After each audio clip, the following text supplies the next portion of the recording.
How you doing, folks? This is Lee Swanner with Fundamentals of Bass Fishing, and I wanted to talk a little bit about one of the hardest baits. I know we're talking about bitter basics here and an easy way to get started doing this, but this is kind of a paradox because it's one of the hardest baits in the world, but it's one of the easiest baits in the world to fish. But it takes a particular personality to do this effectively that most people don't have. But if you can do it, it'll work, and it works. You know, it don't work in every condition, but it works in the best conditions. And it's one of my favorite baits in the world to fish with. It's a topwater bait, and this particular one that I was fishing with today, and one of my favorites, is called the Pop R. It is an awesome bait. It's got a little buck tail on the end of it. Got a little rattle in it, rattles, and it's got this open mouth here. And of course, it makes a big popping sound if you pop it hard. But what I want to talk about is how I learned to fish it, and it's the most effective way to fish it.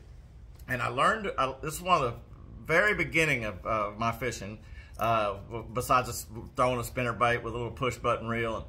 And when I wanted to start learning to fish, I would go to my uncle and aunt, my Uncle Sonny and Aunt Joanne, and they lived in Winfield, Louisiana, right outside of Winfield on Saline Lake, one of the most beautiful lakes in the world. Cypress Lake, and duckweed all over it, big pockets of moss all on the shoreline, and black tannin type water, clear and just gorgeous place. Just an absolute dreamland for a young man, hell, for an old man for that matter.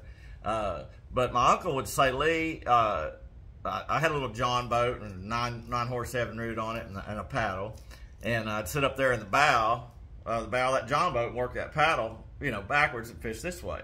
And so he said, Lee, I know you getting in a hurry. You I'd come back and I'd say, oh, I didn't catch nothing, or I caught one, or I caught this, or I missed one, or whatever. I broke my line. And he'd say, Lee, here's what your problem, and I know it is, you're getting in a hurry. He said, you want to take your time and you want to relax. And so what you do is you take up that top water and you either throw it out in that duckweed, which is that green seed all across the top of the water, or up in one of these moss pockets along the shoreline. And of course, this is, like I said, it's super hard to do, but it's easy to do. He said, Lee, you throw it out there, you let it land in one of those moss pockets up near the shore or up a tree or in that duckweed. And he'd say, you let the ripples die out all the way. I mean, let them die all the way, like, and he'd say, take a drink of your Coke or get a dip of snuff or whatever it was we were doing, and let the ripples die, and then just twitch it. Don't jank on it, don't pop it, just twitch it, and then let the ripples die again. And I'm telling you what, this would take all kinds of patience for a young man. And he'd say, you just every time you twitch it, just let the ripples die. And man, I'm telling you what, they will knock that thing slam out of the water. Right when you go to twitch it again, bam! I mean, it's one of the most amazing and exciting baits in the world, but it takes a lot of patience. And he'd say, do that all the way back to the boat. And so, a cast might take 3 or 4 minutes. And that's a long time. Even today, it's a long time. I still can't do it. But the idea is to take your time with it. And so you're just, you're trying to get a reaction out of these fish because they're looking at it. I'm going to tell you, areas that I fish now, the water's real shallow. It's got a lot of grass on, that's growing up, but it's not on the surface. So you really can't get a jerk bait down in it. It pulls on, it gets grass on it. But these topwaters go across it. And it's shallow enough that when that bait lands, you can see fish coming. I mean, a beeline. You can see the weight coming at it. But sometimes they'll get right there and just look at it, and you've got to have the patience to do it.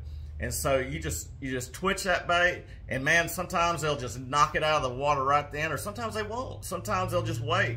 But you can entice them, or sometimes you don't even see them coming at all. And you might even get it back to the boat, and right by the boat, they'll slam it. So that right there is one of the most exciting things in the world to do. And it's fun. It produces good fish. I've caught some big fish on topwater.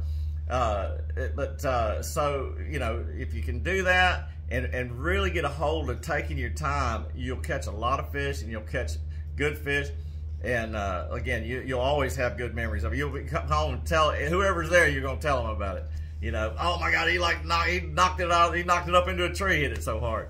So it still works, and there's a lot of different varieties. Like I say, Devil's Horse. You know, like I said, the pop art. But the one I learned on was a Tiny Torpedo, and or Zara Spook. Those are all hula poppers, jitterbugs. But all of them you take your time with. You know, you just don't store it out there and pop back. I mean, you might catch a fish on it. I mean, you do. But if you take your time, you're going to get some amazing strikes, and you'll never forget them. And if you catch a big one, sometimes the little ones will hit it so hard you'll think it's a big one, you know. But if you take your time, you're going to catch fish. And again, this Pop-R, it's an amazing, amazing bait, man. I'm telling you, it works. It works every time, all the time. That's what it says. So we appreciate it. And go out there and catch fish. I caught one today on this bait right here. And, you know, so like I said, go out there and have some fun and use this topwater bait. Take your time, and you're going to catch some fish, and it's going to be exciting, I promise you.